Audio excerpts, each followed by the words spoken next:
Kalau seandainya Ismail mengatakan begitu, tentu Nabi Ibrahim pun patah semangat dalam penghambaan dia kepada Allah.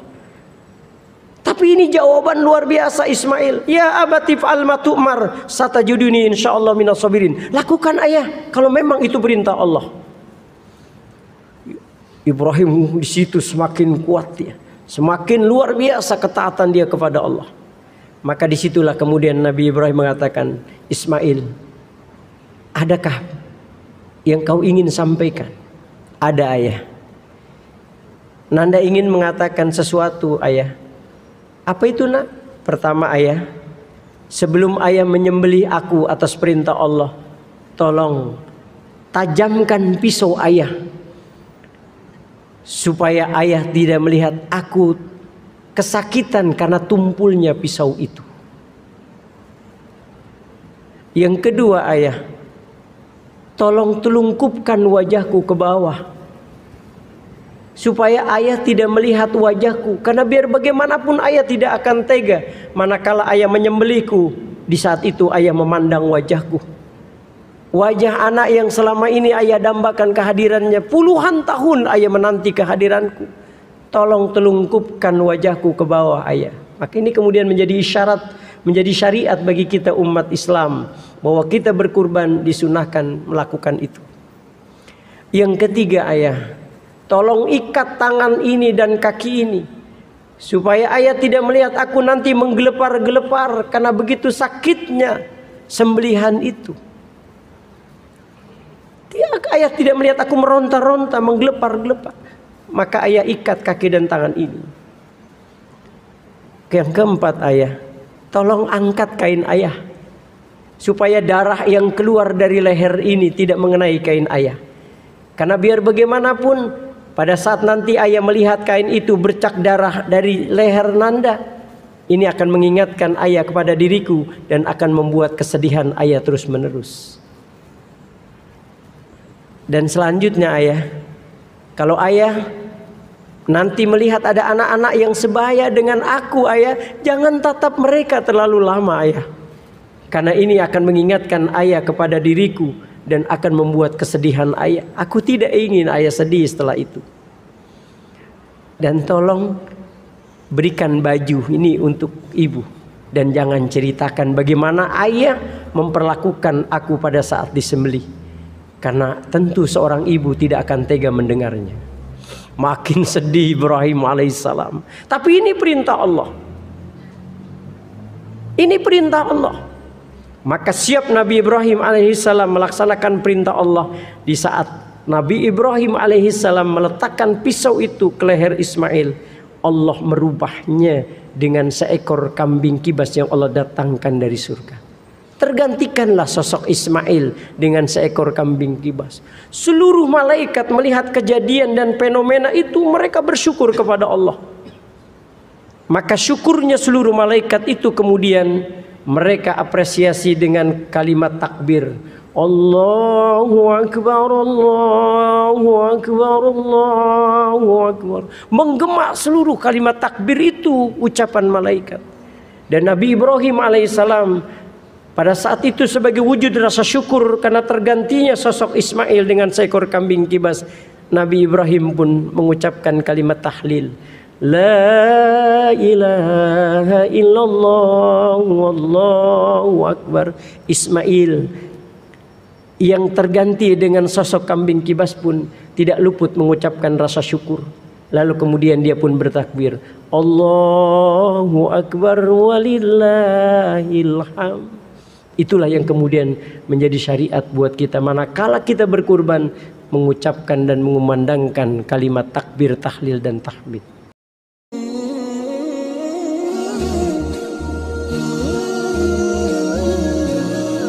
Ada mimpi hanya sekedar bunga tidur, ada mimpi yang memang datang dari Allah sebagai isyarat.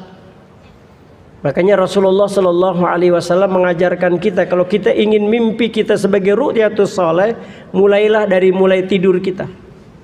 Di dalam Sahih Bukhari-nya, Rasulullah Shallallahu Alaihi Wasallam itu kalau mau tidur, Pak, ini buat bekal kita aja kalau kita mau tidur dan kita bisa bermimpi-mimpi yang sebagai ru'yatus shalih, biasakan kita letakkan telapak tangan kita ini di pipi kanan kita. Ini tidur nih. Seraya kemudian membaca apa doanya? Apa doanya mau tidur? Allahumma ja'al fi qalbi nura wa fi basari nura wa fi sam'i nura wa fi yamini nura wa ayyasari nura wa fawqi nura wa tahti nura wa amami nura wa khalfi nura wa ja'alli nura. Baru kemudian Rasul baca bismika Allahumma ahya wa bismika amut. Kita pengen hidup kita tuh bercahaya, depan belakang semua, atas bawah, seluruh diri kita diselimuti dengan cahaya, sehingga ketika kita mimpi pun mimpi yang benar yang didatangkan oleh Allah. Satu saat saya baca ini di dalam kitab Mafahim Yajibu Antusahah, karangan sarangan Syekh Maliki, satu-satunya ulama yang masih berpegang teguh pada Ahlus Sunnah wal Jamaah yang tinggal di Mekah. Itu dalam kitab Mafahim Yajibu Antusahah itu Syekh Maliki menjelaskan tentang mimpi ru'yatus shalih, ya. Jadi ada seorang ulama besar namanya Syekh Utbi di Madinah, itu namanya Syekh Utbi. Beliau katakan itu di dalam tafsir Ibnu Katsir itu juga ada, selain daripada kitab Mafahim Yajibu Antusahah. Itu diceritakan. Jadi ketika ulama besar yang namanya Utbi ini sedang berada di makam Rasulullah sallallahu alaihi wasallam, itu beliau katakan, indana fi qabri Nabi sallallahu alaihi wasallam jaa rajulun minal a'rabi summa yaqulu. Jadi dia katakan ketika aku sedang berada di sisi makam Rasulullah sallallahu alaihi wasallam, kemudian datang seorang laki-laki dari pedalaman. A'rab itu orang Arab yang mereka berada dalam dusun yang terpencil. Kalau kita mungkin barangkali orang Arab, orang Baduy gitu ya, yang kadang-kadang belum mengerti soal etika dan sebagainya. Nah, dia datang ke makam Rasulullah sallallahu alaihi wasallam. Kemudian summa yaqulu, dia berkata, ya Rasulullah, di depan makam Rasulullah, ya Rasulullah, inni sami'tu qaulallah law annahum izzalamu anfusahum ja'uka fastaghfirullah wastaghfara lahumur rasul lawajadullaha tawwabar rahima. Ya Rasul, aku mendengar ayat di mana engkau berfirman lau annahum izzalamu anfusahum, kalau seandainya mereka berbuat zolim kepada diri mereka sendiri, ya Allah, ya Rasulullah, ja'uka, mereka datang kepadamu. Jadi dulu itu kalau orang-orang berbuat maksiat, berbuat zolim, mereka itu datang ke Rasulullah sallallahu alaihi wasallam. Fastaghfirullah, kemudian mereka memohonkan ampunan kepada Allah, wastaghfara lahumur rasul, dan engkau pun memohonkan ampunan buat mereka. Jadi Rasulullah kadang-kadang mendoakan juga mereka supaya diampuni oleh Allah. La wajadullaha tawwabar rahim, kan pantas kalau mereka itu diampuni dosa-dosanya oleh Allah. Kenapa? Karena ada kontribusi Rasulullah sallallahu alaihi wasallam yang dalam bahasa agama disebut dengan tawassul. Jadi Rasulullah ikut mendoakan mereka. Bagaimana dengan aku ya Rasulullah? Aku butuh syafaatmu. Aku sekarang bergelimang dengan dosa dan maksiat ya Rasulullah. Aku berharap engkau pun membantu agar Allah mengampuni segala dosa dan kesalahanku ya Rasulullah. Ini orang Arab Baduy begitu di depan makam Rasulullah. Setelah itu summa raja'a, kemudian dia pulang. Nah, Utbi yang waktu itu mendengar apa yang diucapkan orang Arab Baduy itu di dekat makam Rasulullah, Utbi ini kemudian tertidur. Nah, dalam tidur itulah Utbi bermimpi. Apa mimpinya Utbi? Beliau bermimpi ketemu Rasulullah. Rasulullah mengatakan, ya Utbi ilhaqil Arab wa basyir lahu wa qad ghafarallahu ma taqaddama min jambi. Kejar orang Arab Baduy itu, kejar, berikan kabar gembira buat dia kalau Allah sudah mengampuni segala dosa-dosanya. Nah, ini yang disebut dengan ru'yatus shalah. Mimpi yang memang didatangkan oleh Allah sebagai isyarat. Nah, Nabi Ibrahim alaihissalam bermimpi mimpi yang memang didatangkan oleh Allah Subhanahu wa taala bahwa itu adalah kebenaran. Maka karena mimpi itu datang dari Allah, Ibrahim pada saat itu siap untuk melaksanakan perintah Allah untuk menyembelih Ismail sebagai bentuk ketaatan dia kepada Allah. Pagi itu dia bilang sama Siti Hajar, istriku, mandikan Ismail, pakaikan dia pakaian yang baik-baik, berikan dia harum-haruman, aku hendak mengajaknya ke Mina. Maka pagi itu berangkat Nabi Ibrahim dengan putranya Ismail, berangkat ke Mina tanpa memberitahukan kepada istrinya untuk apa Ismail dibawa ke Mina. Sampai di Mina itulah yang kita baca di dalam Al-Quran, falamma balagha ma'ahu sa'ya qala ya bunayya inni ara fil manami anni azbahuka fanzur madza tara qala ya abati fa'al ma tu'mar satajuduni insyaallahu minas sabirin. Di saat itulah Ibrahim alaihissalam mengutarakan maksud dan tujuannya dia kepada Ismail. Seraya mengatakan ya bunayya inni ara fil manami anni azbahuk. Anakku Ismail, sungguh nak, ayah bermimpi yang dalam mimpi itu ayah diperintahkan untuk menyembelih engkau nak. Ayah laksanakan perintah ini atau tidak nak? Semuanya kembali kepada engkau wahai anakku. Jadi Nabi Ibrahim tidak serta-merta kemudian punya sikap otoriter, tidak. Tetap Nabi Ibrahim mengajak Ismail untuk berdialog.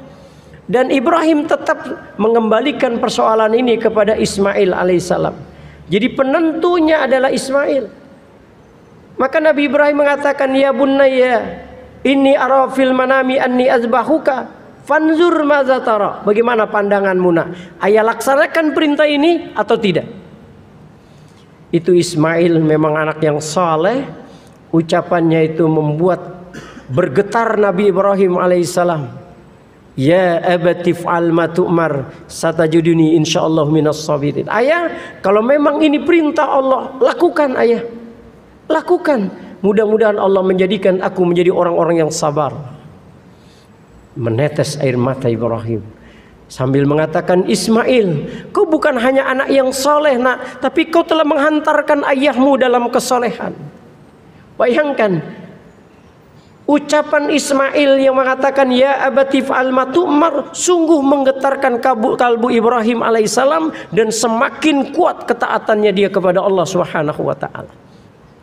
Kalau seandainya Ismail mengatakan, ayah, aduh mohon maaf ayah, bukankah Nanda ini kan anak yang ayah dambakan puluhan tahun yang lalu, kok ayah tega sih ya? Kalau seandainya Ismail mengatakan begitu, tentu Nabi Ibrahim pun patah semangat dalam penghambaan dia kepada Allah. Tapi ini jawaban luar biasa Ismail. Ya abati fa'al ma tu'mar satajuduni insyaallah minas sabirin. Lakukan ayah kalau memang itu perintah Allah. Ibrahim di situ semakin kuat dia, semakin luar biasa ketaatan dia kepada Allah. Maka disitulah kemudian Nabi Ibrahim mengatakan, Ismail, adakah yang kau ingin sampaikan? Ada ayah. Nanda ingin mengatakan sesuatu ayah. Apa itu nak? Pertama ayah, sebelum ayah menyembelih aku atas perintah Allah, tolong tajamkan pisau ayah supaya ayah tidak melihat aku kesakitan karena tumpulnya pisau itu. Yang kedua ayah, tolong telungkupkan wajahku ke bawah supaya ayah tidak melihat wajahku, karena biar bagaimanapun ayah tidak akan tega manakala ayah menyembelihku. Di saat itu ayah memandang wajahku, wajah anak yang selama ini ayah dambakan kehadirannya, puluhan tahun ayah menanti kehadiranku. Tolong telungkupkan wajahku ke bawah ayah. Maka ini kemudian menjadi isyarat, menjadi syariat bagi kita umat Islam bahwa kita berkurban disunahkan melakukan itu. Yang ketiga ayah, tolong ikat tangan ini dan kaki ini supaya ayah tidak melihat aku nanti menggelepar-gelepar karena begitu sakitnya sembelihan itu. Ayah tidak melihat aku meronta-ronta, menggelepar-gelepar. Maka ayah ikat kaki dan tangan ini. Yang keempat ayah, tolong angkat kain ayah supaya darah yang keluar dari leher ini tidak mengenai kain ayah. Karena biar bagaimanapun pada saat nanti ayah melihat kain itu bercak darah dari leher Nanda, ini akan mengingatkan ayah kepada diriku dan akan membuat kesedihan ayah terus menerus. Dan selanjutnya ayah, kalau ayah nanti melihat ada anak-anak yang sebaya dengan aku ayah, jangan tatap mereka terlalu lama ayah. Karena ini akan mengingatkan ayah kepada diriku dan akan membuat kesedihan ayah. Aku tidak ingin ayah sedih setelah itu. Dan tolong berikan baju ini untuk ibu. Dan jangan ceritakan bagaimana ayah memperlakukan aku pada saat disembelih. Karena tentu seorang ibu tidak akan tega mendengarnya. Makin sedih Ibrahim alaihissalam. Tapi ini perintah Allah. Ini perintah Allah. Maka siap Nabi Ibrahim alaihissalam melaksanakan perintah Allah. Di saat Nabi Ibrahim alaihissalam meletakkan pisau itu ke leher Ismail, Allah merubahnya dengan seekor kambing kibas yang Allah datangkan dari surga. Tergantikanlah sosok Ismail dengan seekor kambing kibas. Seluruh malaikat melihat kejadian dan fenomena itu, mereka bersyukur kepada Allah. Maka syukurnya seluruh malaikat itu kemudian mereka apresiasi dengan kalimat takbir. Allahu Akbar, Allahu Akbar, Allahu Akbar. Menggema seluruh kalimat takbir itu ucapan malaikat. Dan Nabi Ibrahim alaihissalam pada saat itu sebagai wujud rasa syukur karena tergantinya sosok Ismail dengan seekor kambing kibas, Nabi Ibrahim pun mengucapkan kalimat tahlil. La ilaha illallah wallahu akbar. Ismail yang terganti dengan sosok kambing kibas pun tidak luput mengucapkan rasa syukur. Lalu kemudian dia pun bertakbir, Allahu akbar walillahil hamd. Itulah yang kemudian menjadi syariat buat kita manakala kita berkurban, mengucapkan dan mengumandangkan kalimat takbir, tahlil dan tahmid. Sebagai apa? Sebagai ungkapan rasa syukur kita kepada Allah.